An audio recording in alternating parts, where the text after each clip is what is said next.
Dios les bendiga a todos, hermanos, familia y amigos. En estos momentos vamos a continuar con las lecciones acerca de cómo llegar a ser un buen intérprete de la Biblia.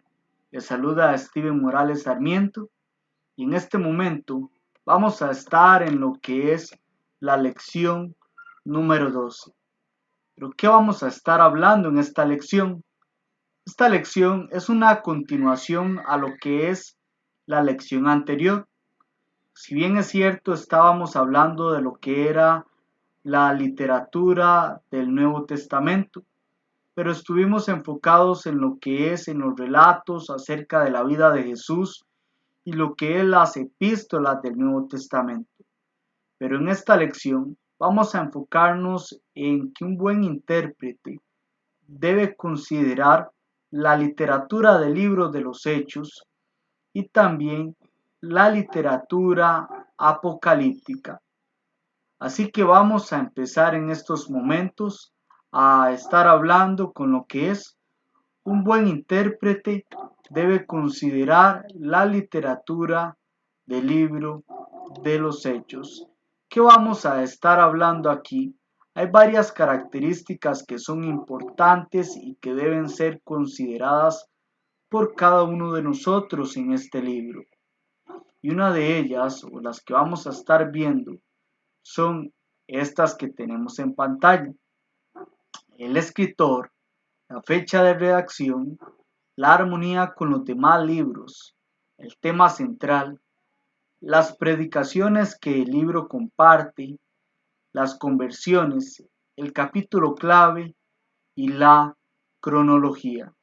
Si bien es cierto, nosotros podemos encontrar aquí algunos detalles que son muy importantes en cuanto a lo que es el escritor.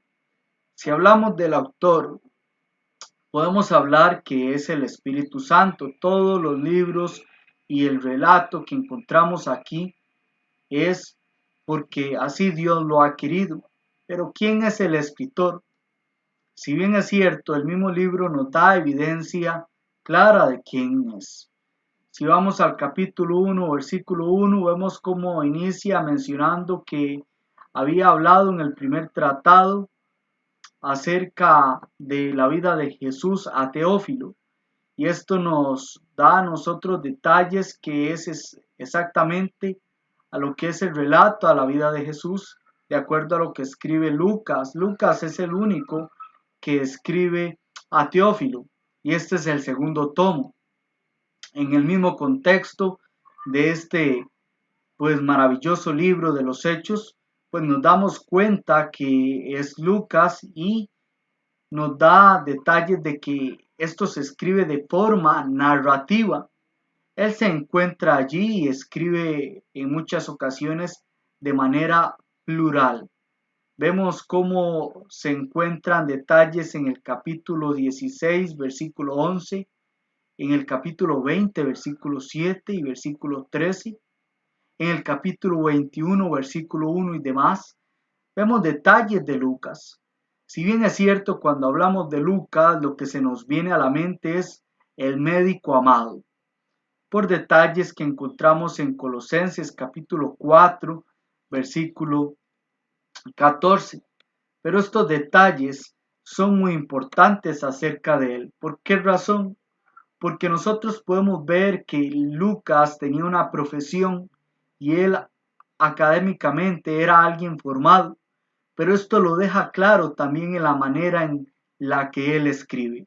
Si bien es cierto, cuando nosotros vemos la manera en que él escribe, pues nos da a entender que es alguien preparado. Nosotros podemos ver que Lucas da detalles de fechas, de lugares, de personas y absolutamente nadie puede decir el día de hoy que él se equivoca. Es alguien preciso. Lucas realmente es una persona que tenía un gran interés en dejarnos estos detalles a nosotros, puesto que esta información pues es muy valiosa para nosotros hasta el día de hoy. Ahora, debemos considerar algo muy importante en cuanto a este escritor. Lucas no solamente era un médico, no solamente era un historiador, sino que también él muestra una persona como un evangelista, alguien que realmente era un colaborador y no que solamente estaba ahí como alguien que veía lo que pasaba. Si vamos a Hechos capítulo 16, versículos 9 y 10, vemos que se habla en pluralidad también y aquí él mismo se incluye en estos eventos. Lucas tenía muy claro lo que era el Evangelio y lo que se debía de hacer, así que él era un siervo activo, era alguien involucrado en la obra del Señor. Tanto así que el apóstol Pablo lo describe como un colaborador en la carta a Filemón en el versículo 24. Realmente era alguien que tenía mucho interés por la obra del Señor, por trabajar y hacer lo que es correcto para Dios. Así que esto no puede ser dejado o tomado por fuera por nosotros. Inclusive era alguien que amaba el trabajo y a los hermanos en el Señor. El apóstol Pablo en la segunda carta a los Corintios en el capítulo 4, versículo 11, él dice que estando preso, que pues solo Lucas estaba con él. Lo habían desamparado y solamente él estaba allí. Así que podemos ver estos detalles. Un hombre que realmente se preocupaba por los demás, el apóstol Pablo, casi en sus últimos años, en su segunda carta y posiblemente la última, que pues bueno, le escribe a Timoteo con grandes detalles en cuanto a la predicación, pues, pues bueno, aquí deja en récord esta información a nosotros. Así que Lucas hace un gran detalle, hace un gran trabajo en cuanto a la información y los datos que nos comparten a nosotros hoy. Y vamos a ver por qué es importante pues la literatura de este libro. Si bien es cierto, ya hemos hablado esto un poco, que la manera en que se escribe esto es narrativo y él pues está en muchos de estos eventos y podemos ver que él mismo se menciona en diferentes situaciones o circunstancias en que se encuentran varios hombres y él pues la narra. Pero vemos también la fecha de redacción que es muy importante. Si bien es cierto, se dice que la fecha de redacción de este libro es desde el 61 al 64 después de Cristo, probablemente, pues esto se concluye por varias situaciones. Si bien es cierto, nosotros podemos ver que Lucas, cuando él escribe información en cuanto al relato de la vida de Jesús, e inclusive en este mismo libro, da detalles a futuro y estos puntos que da a futuro en ocasiones pueden ser relacionados con lo que es la destrucción del templo en el año 70 después de Cristo. Sabemos que esto se da por el general Tito. Entonces, nosotros podemos ver esto, el libro o tanto el de la vida de Jesús como el libro de los Hechos, pues son mencionados a Teófilo y se dan aproximadamente como lo que es exactamente el libro de los Hechos, para quedarnos en este libro, en el año 61 al 64 después de Cristo. Esto también nos da algo interesante y creo que lo mencioné en la lección anterior. Este libro, por lo que nos menciona en el versículo 1 del capítulo 1, pues nos da a entender que se escribe después de lo que es el relato de la vida de Jesús según Lucas. Es importante ver que Lucas comparte esta información y para esta fecha, y podemos ver que en el capítulo 28, que está el apóstol Pablo en escena, sabemos que el apóstol Pablo estuvo 2 años en Roma, llegó encarcelado, pero estos datos, ya vamos a hablar un poco de esto, se da en el año 60 a 63, entonces se da después de todos los acontecimientos que tenemos en récord en este libro de los Hechos. Ahora, ¿qué relación hay de este libro de los Hechos a los demás libros. Vamos a ver que hay total armonía. ¿Y por qué razón? Nosotros vemos que este libro que encontramos aquí tiene gran armonía no solamente con las cartas, sino con libros que están antes, los relatos acerca de la vida de Jesús. Vamos a ver que es como él inicia hablándole a Teófilo acerca de lo que habló y enseñó Jesús, de lo que les dijo a sus discípulos y cómo se apareció a hablarles a ellos durante 40 días, pues esto es importante, esta información, porque hay total apego y armonía a lo que es los últimos capítulos de estos libros, puesto que hablan acerca de lo que es la vida de Jesús. Entonces, esto es un detalle importante e interesante que se nos da y que claro está, es en completa armonía. Pero cuando hablamos de los otros libros es muy importante. Si bien es cierto, vemos las cartas que se escriben, las 13 cartas que escribe el apóstol Pablo, vemos el libro de Hebreos, vemos las cartas de Pedro, Santiago, y Juan. Estas cartas son muy importantes. ¿Por qué razón? Porque estas cartas nos dan detalles de cómo ellos obedecieron el Evangelio. Pero estas cartas son dirigidas a personas o a iglesias, congregaciones locales o a varias, como lo que es la iglesia, las iglesias de Galacia. Pero para entender cómo se formaron estas iglesias, cómo iniciaron, podemos irnos al libro de los Hechos. El libro de los Hechos realmente nos da detalles de fechas, pues cómo se iniciaron, quiénes fueron las primeras personas. Y hablamos en Filipos, la carta a Filipos, que es una carta que nos expresa pues detalles muy buenos de ellos y el gozo que debe tener el cristiano. Pero esta iglesia, ¿cómo se inició? Sabemos que fue la primera iglesia en Europa, la iglesia en Filipos, y pues los primeros convertidos fueron pues Lidia y el carcelero. Así que esto es importante en el capítulo 16 del libro de los libros del libro de los Hechos, perdón, vemos estos detalles. Así que esto es importante. Si queremos ver detalles de Galacia, de Éfeso, del mismo Filipos, de lo que es Corinto, todo esto lo vamos a encontrar ahí.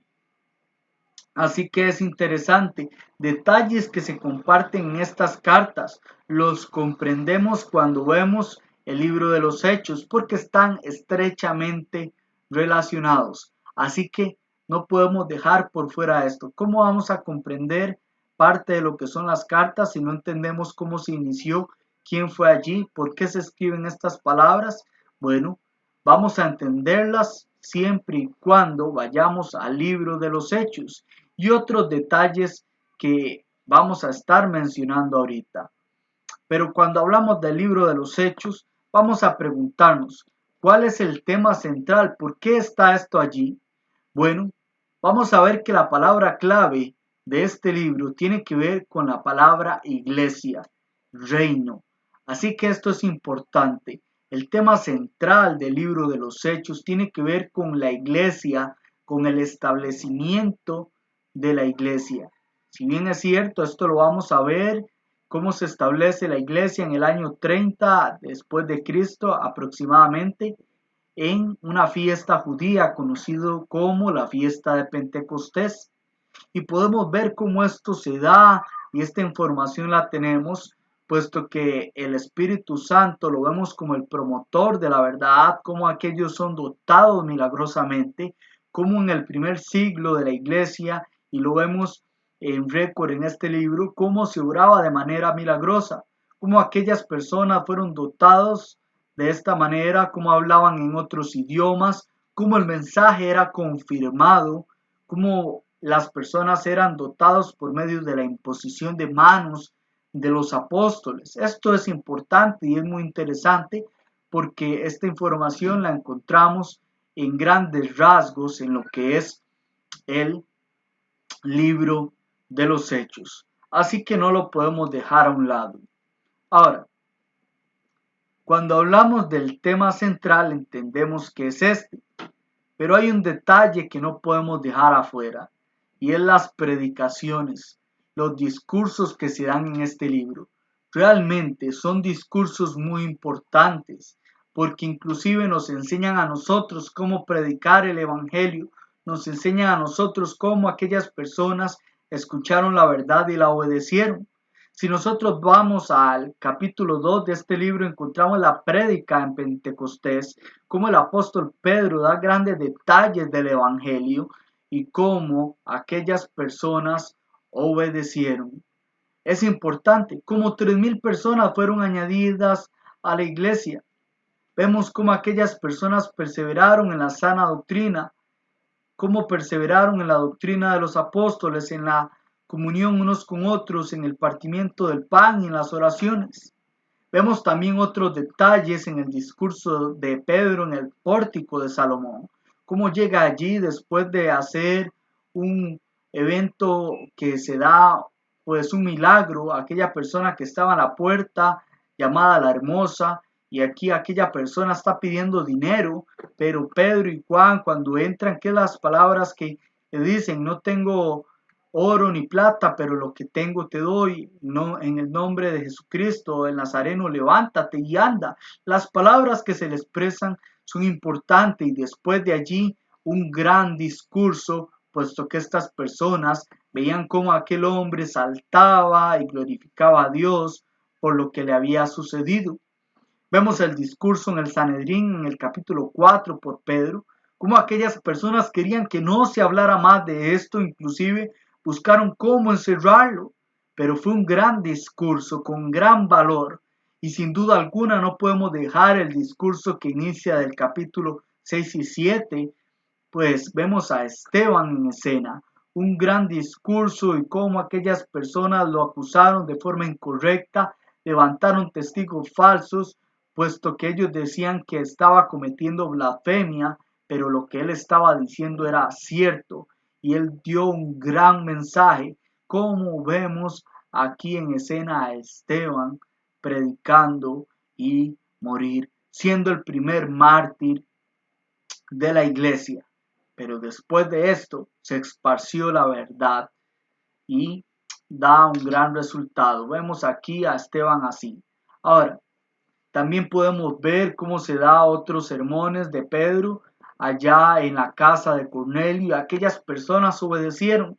Es el primer sermón de Pedro ante los gentiles y cómo se da la inclusión de los gentiles. Después se explica esto en capítulos o en el mismo capítulo y en el capítulo siguiente cómo se explica esta conversión, pero se da allí. Después vemos en escena a Pablo. Pablo lo vemos en Antioquía, lo vemos en el capítulo 13, pero lo vemos predicando fuertemente a él en otros textos, en lo que es Atenas. Lo vemos en el capítulo 17, predicando al Dios no conocido, cómo su espíritu se enardece en ver la idolatría de aquellas personas y si le permite subir al aerópago y predicar donde dos personas obedecen allí y quizás otras, pero vemos en escena a lo que es el Areopagita y Damaris.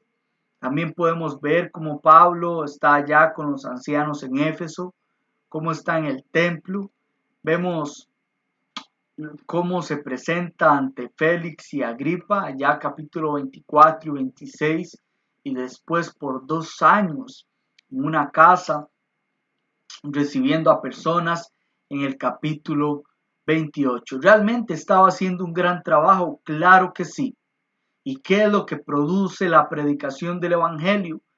Cuando las personas obedecen, pues eso, una conversión. Como aquellas personas lo escuchaban, creían, se arrepentían, pues invocaban el nombre del Señor y eran bautizados para el perdón de pecados.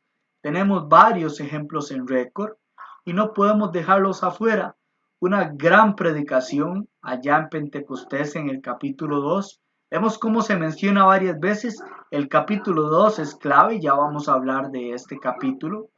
Vemos allá a los samaritanos en el capítulo 8 en detalle y cómo inclusive enviaron a Pedro y a Juan, cómo estos llegaron allá para imponer las manos para que fueran dotados. Inclusive vemos a un hombre que quería comprar esto, a Simón el mago, y pensaba que esto se compraba, y Pedro le dice: tu dinero perezca contigo, porque has pensado que el don de Dios pues se compra, pero realmente no era así. Vemos a Felipe también, como él va al desierto y está aquel etíope en ese camino. Este hombre pues iba leyendo a un gran libro, el del profeta Isaías, y este hombre le dice: ¿entiende lo que lees? ¿Cómo podría entender si no hay quien me explique? Este hombre tenía una gran fe y una gran disposición y humildad para aprender la verdad. Aquí se ve como Felipe empieza desde esta escritura anunciándole el evangelio. Qué importante es esto. ¿Saben quién es Pablo? Saulo de Tarso. Vemos a Saulo obedecer después de que consentía la muerte de aquellos cristianos, cómo daba su voto y perseguía y los azotaba. Este hombre obedece el evangelio, ya lo vemos en el capítulo 9, y también vemos cómo hace un recuento de esto en el capítulo 22 y 26 del mismo libro. Vemos a Cornelio, este hombre piadoso, este centurión. Este hombre tenía gran anhelo y este hombre obedeció el evangelio también. Un gran ejemplo en el capítulo 10. También vemos, como mencionamos, aquellos que eran los primeros convertidos en Europa. Lidia, una mujer de oración, una mujer trabajadora. Ahí la vemos, aquel carcelero de Filipos, aquel hombre un poco desinteresado, un poco pues difícil la situación después de estar varios encarcelados allí donde él cuidaba, y Pablo y Silas, si se da un terremoto, pensaba que todos se habían ido y se iba a matar. Este hombre iba a hacer eso, y Pablo y Silas, unas palabras allí se escuchan: que no se haga daño, que todos estaban aquí. Y pregunta a este hombre después: ¿qué debo hacer para ser salvo? Un gran detalle en la conversión. En Corinto, en Corinto vemos también convertidos también por Pablo, y en Éfeso, donde aquellas personas habían sido bautizadas, pero con un bautismo que no estaba vigente ya, y fueron bautizados pues correctamente en el nombre de Jesús. Vemos este detalle, así que las conversiones que se dan en este libro nos sirven. ¿Por qué es bueno mencionarlas? ¿Por qué es bueno hablar de estos detalles? Porque muchas veces hay personas que creen que obedecer el evangelio pues nada más es levantar la mano, decir yo creo, y van a las cartas. Pero ¿quieren ver un ejemplo? Pues para esto hay que ir al libro de Hechos. El libro de Hechos nos da ejemplo cómo las personas obedecieron el evangelio, cómo aquellas personas se acercaban a la verdad. Así que esto es importante que nosotros lo tomemos en cuenta. Las conversiones están allí por algo, y aún así, un detalle interesante es un capítulo clave. ¿Cuál es ese capítulo clave? Es el capítulo 2. Este capítulo 2 del libro de los Hechos es considerado uno de los capítulos más importantes. Es el corazón de este libro. Es el corazón, y nos muestra la importancia de Dios por la humanidad. ¿Por qué detalles son importantes aquí? ¿Y por qué es tan importante este libro y este capítulo? Bueno, este capítulo nos muestra el cumplimiento de cómo el Espíritu Santo iba a ser derramado y cómo aquellas personas iban a hablar en idiomas, iban a ver visiones y demás. Vemos que esto pasa en este capítulo. Los apóstoles, los 12, son dotados milagrosamente, y en la predicación de Pedro, él cita este texto, puesto que esto estaba pasando, y de aquí pues se les dice a ellos que iban a ser dotados iban a recibir el don del Espíritu Santo. Bajo el contexto del mismo libro se daba por medio de la imposición de manos de los apóstoles. También vemos el cumplimiento de diferentes profecías. No solamente la profecía de Hechos capítulo o aquí en el capítulo 2 de Joel, capítulo 2, 26 al 32, sino que también vemos que se cumple varias profecías, pero está Isaías capítulo 2, podemos hablar de Miqueas capítulo 4, así que son detalles que no pueden quedar por fuera y que están aquí en este texto. Otro detalle, y tiene que ver con esto, es por el cumplimiento del establecimiento de la iglesia. En Hechos capítulo 2 se nos registra el establecimiento de la iglesia en Jerusalén, que se da aproximadamente en el año 30 después de Cristo. Así que esto debe ser tomado en cuenta por todos nosotros hoy. Otro dato que es importante es que se da la predicación del apóstol Pedro. Vemos las palabras de Jesús en Mateo 16, donde le dice: de cierto te digo que tú eres Pedro, y que sobre esta roca edificaré mi iglesia, y las puertas del Hades no prevalecerán sobre la iglesia, y a ti te daré las llaves del reino. Estas palabras son importantes porque a él predicó el evangelio aquí. El poder del evangelio se ve aquí efectuado grandemente.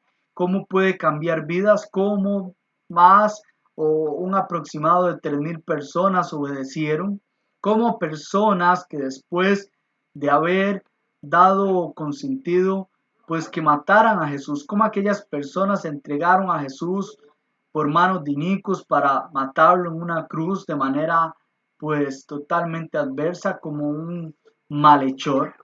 Pues aquí podemos ver cómo aquellas personas dijeron: hermanos, ¿qué haremos? En el versículo 37 y 38 una gran respuesta. Podemos ver que en este capítulo 2 también se nos presenta la importancia y cómo para obedecer el evangelio y cómo se obedece el evangelio se involucra el bautismo para el perdón de pecados. Escúchese bien, el bautismo para el perdón de pecados. Y no solo esto, también que es esencial para la salvación. Ahora, también nos presenta aquí un dato interesante, este capítulo 2. Nos presenta que el Señor es el que añadía a la iglesia a los que habían de ser salvos, y cómo aquellos cristianos perseveraban en la doctrina de los apóstoles, en el partimiento del pan, en la comunión unos con otros y en las oraciones. Capítulo 2, versículo 42. Entonces, estos detalles son interesantes. El libro realmente nos da información valiosa y que no podemos dejar por fuera.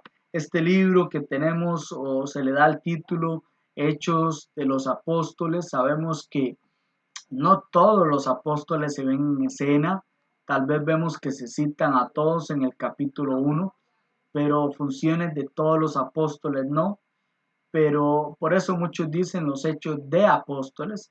Realmente es hechos, sí, los hechos de algunos apóstoles, y se citó, se dio este nombre en el segundo siglo después de Cristo, y se le da esto al segundo tomo de el comienzo de los cristianos, y es importante esto. Ahora, es importante tomar en cuenta algo también, y es la cronología. La cronología es importante para entender esta narración. Si bien es cierto, podemos decir varias este, cronologías, y podemos ver esta primera. Si vemos esta aquí, esta nos enfocaría a hablar solamente de lo que es los viajes misioneros de Pablo y hasta cómo llega a Roma.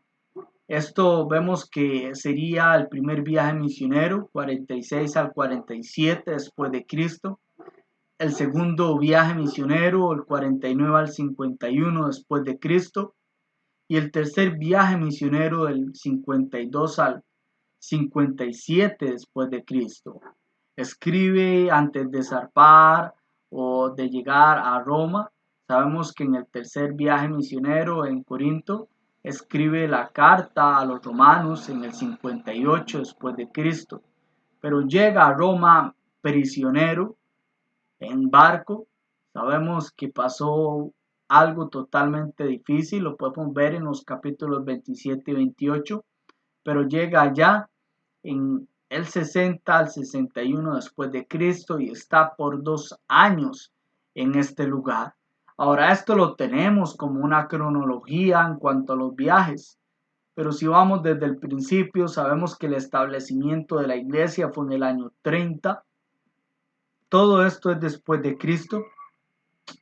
Después podemos ver cómo se da la dispersión, cómo Esteban es apedreado. Se da aproximadamente en el año 35.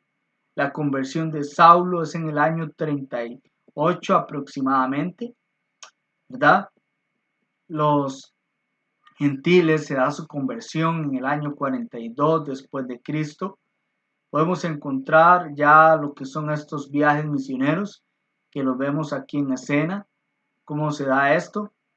Y pues bueno, después vemos a Pablo llegando a Jerusalén en el 58 al 60 después de Cristo. Ya había escrito la carta a los romanos en el 58, pero después llega hacia este lugar en el 60 al 61 y está por 2 años.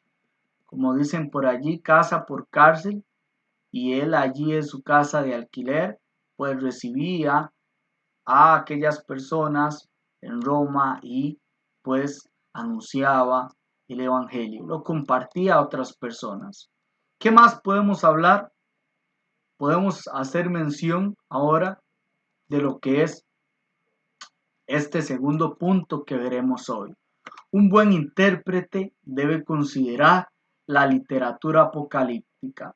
Espero que ya hayamos comprendido detalles de lo que es la literatura del libro de los Hechos.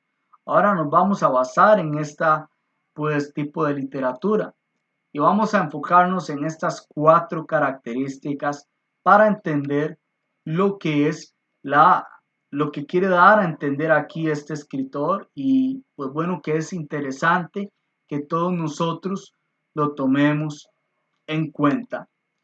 Si bien es cierto, cuando hablamos del libro de Apocalipsis, hay algunos detalles que tenemos que saber. Si bien es cierto, este libro hay que estudiarlo con mucho cuidado. Es un libro que realmente merece el tiempo y la dedicación, la paciencia y tener mucho cuidado antes de llegar a una conclusión. Pero muchos consejos que inclusive los he recibido es que para entender este libro, para comprender lo que es el libro de Apocalipsis, hay que tomar en cuenta libros como Daniel y Ezequiel. ¿Por qué razón? Porque muchas figuras, mucho simbolismo que usa este libro de Apocalipsis y detalles son mencionados en el libro de Daniel y Ezequiel y son explicados. Por lo tanto, nos va a llevar a tener la facilidad de comprender este libro. También es necesario que para entenderlo, pues debamos tener gran conocimiento de la adoración que se realizaba bajo el antiguo pacto, puesto que nombra detalles alusivos a lo que era esta adoración, inclusive un capítulo clave, Hechos 8, versículo 5 o Hechos 8, donde presenta aquí detalles de lo que son los tipos o lo que era sombra del nuevo pacto. Entonces se comprenderán algunos detalles en este libro. Es importante, ¿por qué razón? Porque el libro habla mucho simbólico o muchos símbolos o de manera simbólica, perdón. Así que es importante tomar en cuenta esto. ¿Y por qué razón es necesario que a la hora de que se estudie este libro, pues se vea lo que es el libro de Daniel, Ezequiel, se vea lo que es la adoración del antiguo pacto, o sea, leer Éxodo, Levítico, Números y Deuteronomio, es por el hecho de que se ha causado mucha confusión y esto ha llevado a que muchas sectas y denominaciones, inclusive muchos hermanos de la Iglesia de Cristo, pues erren por el hecho de que se llegan a muchos extremos incorrectos y uno de ellos que se ha llegado es con lo que es el premilenialismo, que es totalmente una doctrina falsa, incorrecta y una mala interpretación y utilizando la literatura de manera inadecuada. Por eso es importante considerar esto. Este libro, como hemos mencionado, ha sido mencionado y por muchos de muy buena manera y otros de forma incorrecta. Y he visto un buen consejo de muchos hermanos, es que a la hora de que inclusive hacen sus escritos, pues comparten ciertas posturas aproximadas al texto para no errar. Eso sí, en cuanto a asuntos de opinión, nunca en asuntos doctrinales, pues no va a buscar la manera de contradecir pues la escritura, sabiendo que el mismo libro nos comparte a nosotros una advertencia en el capítulo 22 de no quitarle o agregarle algo a lo que es este libro. Ahora, para entenderlo realmente, su literatura, hay que saber cuál es el tema que se nota aquí.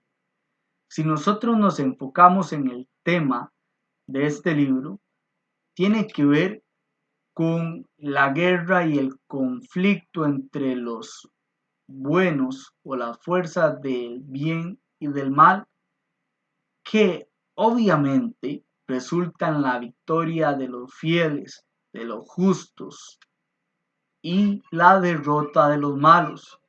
Es importante ver que en este libro aparece una palabra en griego que se conoce como polemos, que tiene que ver con guerra o batalla, y esto nos da a entender así. Aparece 6 veces en este libro, de acuerdo a Strong, y podemos apreciar que realmente la guerra no es física, sino es en un sentido espiritual, de modo que Dios muestra una gran batalla de los que están en esta lucha espiritual, pero al final vemos que es de gran gozo y de victoria, puesto que el final es inevitable para Satanás y sus huestes de manera negativa, pero victoria en Jesús y los siervos fieles.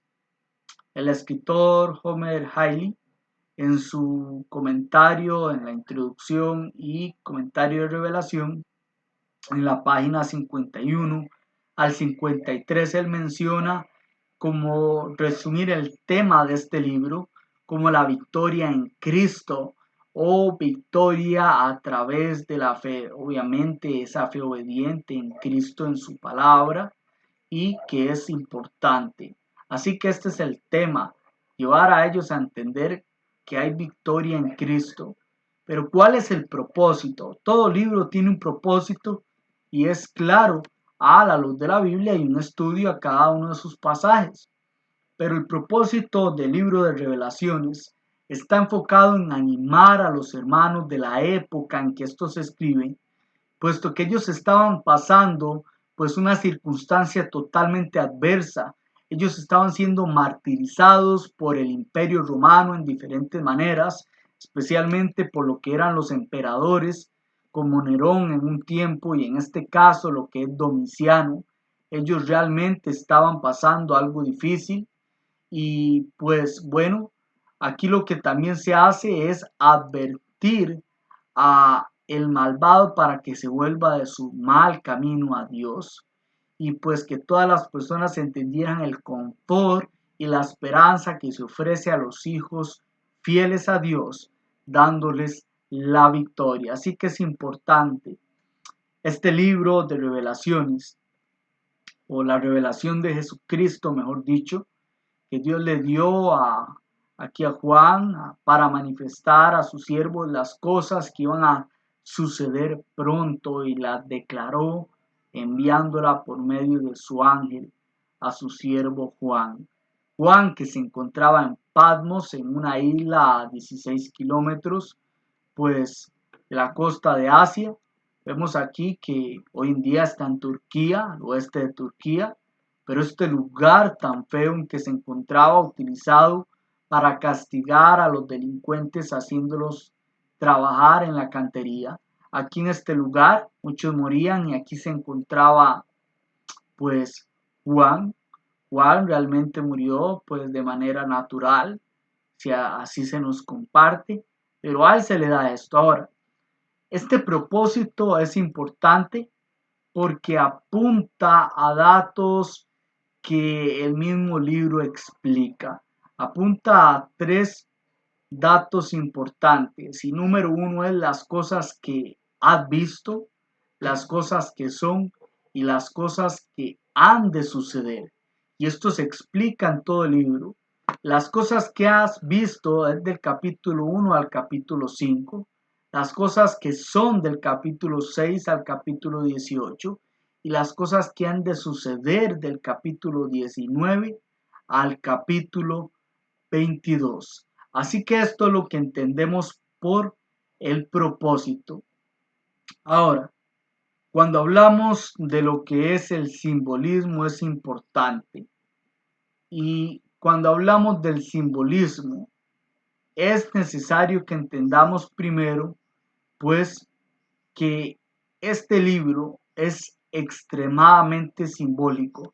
Nosotros vamos a otros libros, no encontramos tanta cantidad de figuras como las que se encuentran aquí de comparación o para dar una enseñanza espiritual. Aquí hay mucho simbolismo de todo tipo y es allí el cuidado.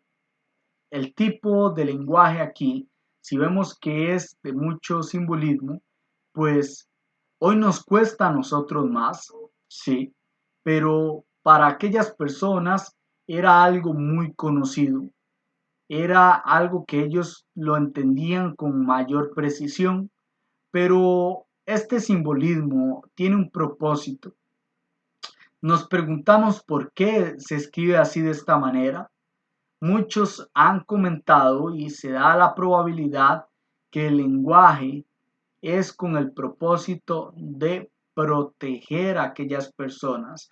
¿Por qué razón se escribe de esta manera? Ellos lo podían entender, pero ellos podían entender esto, entonces no, pues iba a tener un tipo de algo que les perjudicara a ellos, no les iba a perjudicar de forma negativa. Así que más bien esto era totalmente positivo de esta manera, pero ellos lo iban a entender. Los símbolos son importantes. Si bien es cierto, los símbolos deben ser interpretados de acuerdo con el propósito. Muchos de ellos se interpretan en el mismo libro, los da el mismo libro. Sabemos que esta visión que se le está dando a este hombre, a Juan, estas palabras se le dan muchas veces lo que es el simbolismo y la interpretación, así que es importante. Pero para ello debemos usar el método correcto, que es el método histórico, gramatical, bíblico. Ahora, cuando hablamos de ejemplos que se dan aquí de simbolismos, podemos ver el de las 7 lámparas. Se dice que son los 7 espíritus de Dios. ¿Qué se refiere esto? Con el número 7 que es perfecto y espíritu. Está hablando del espíritu perfecto, está hablando del Espíritu Santo allá en el cielo. Es importante esto. El dragón rojo que dice el texto que es Satanás, el diablo. Los 10 cuernos dice que representan a 10 reyes. Una mujer representa una gran ciudad. Se dice que esta gran ciudad o gran ramera o la gran Babilonia y que estamos hablando que estas características son pues que representan a Roma en ese momento. Como Roma, este imperio romano realmente estaba totalmente incorrecto a la voluntad de Dios y ya vamos a ver por qué. El lago de fuego representa pues la justicia eterna de Dios y aquí se enfoca el castigo eterno para aquellos que hacen lo malo. Los números son importantes. El 1 pues se dice que presenta unidad, el 2 fortaleza o fuerza, el 3 es número divino, el número 4 el número cósmico, las 4 direcciones de la Tierra o puntos cardinales. El 4 tiene que ver con hombre y el 3 de Dios. El 7 tiene que ver en contraste con el 6, con perfecto. El 6 es imperfecto o no perfecto. El 10 completo. El 12 organización religiosa. Lo vemos bastante aquí en este libro. ¿Cómo se usa eso? El 10 y el 12. Así que si entendemos estos detalles, vamos a comprender realmente lo que quiere dar a entender el escritor. El libro de Apocalipsis. Es importante que entendamos que se dan todos estos símbolos, pero es una sola escena. Es como una película y debemos mantenernos en toda esa escena. Así que para entender el medio de eso, el fin, hay que entenderlo todo. Y si vamos llevando el hilo de pensamiento con mucha delicadeza, vamos a llegar a tener una buena interpretación de ello. Pero es necesario conocer la historia también. Es por eso que hay que entender las circunstancias. Cuando hablamos de las circunstancias de este libro, la crisis y amenazas y problemas, ¿por qué se escribe esto? Sabemos ya el tema, victoria en Cristo, el propósito de animar a los hermanos que estaban sufriendo, pero ¿por qué era esto? Se dice que Domiciano inició a reinar en el 81 después de Cristo y este emperador se creía como el emperador divino, donde él inculcó que él recibiera adoración, así que todos, él lo que quería era que todos le adoraran a él. Esto empezó con Augusto, pero aquí este hombre también quería que se viera esto, que a él se le adorara. El cristiano en tiempos de Juan pues pasó la más grande exigencia a la adoración humana. Este hombre quería ser adorado y pues esto era lo que él estaba haciendo aquí. Aquí se dio una gran persecución por parte de ellos y a diferencia de la persecución que se dio en el 65-68, aquí se da una persecución universal. El emperador exigía adoración como que si él fuera Dios. Pero ¿qué involucraba esto? Muchas personas pues iban a participar de una religión falsa, pero si no lo hacían, había una persecución moral, una persecución económica y una persecución física. Muchos pues eran pues castigados, sufrían la pena de muerte por esto. Así que era algo difícil.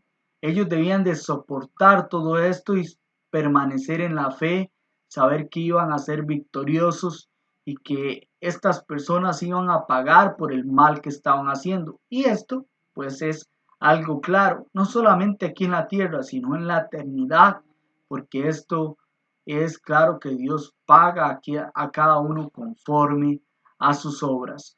Entonces, si vamos a hablar de este libro de Apocalipsis, debemos entender lo que es el tema, el propósito, el simbolismo y las circunstancias. Si entendemos esto a fondo, si realmente nos detallamos en cada uno de estos detalles, que quizás la información que comparto no es tan detallada como quisiera, pero si entendemos esta información en gran detalle, le vamos a sacar el jugo y vamos a poder ser buenos intérpretes. Así que si en estos momentos pues entendemos ya lo que son los dos puntos que hemos hablado hoy, que un buen intérprete debe considerar la literatura del libro de los Hechos, hay que conocer la historia de la iglesia, cómo se desarrolló, cómo se dieron esas conversiones, pues esto es importante, porque al darse esta información, al entenderla bien, vamos a tener mayor precisión a la hora de compartirle a las demás personas, vamos a entender bien el plan de salvación, vamos a entender cómo pues trabajaron los primeros cristianos en el primer siglo. Entonces entendemos la literatura del libro de los Hechos y la literatura apocalíptica en el día de hoy.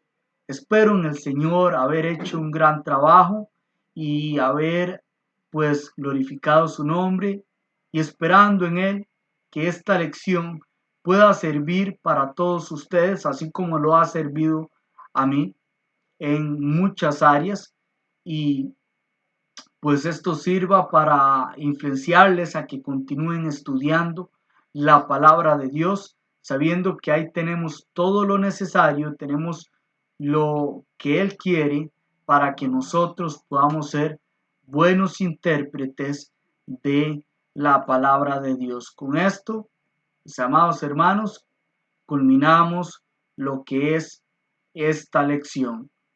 Que Dios les bendiga.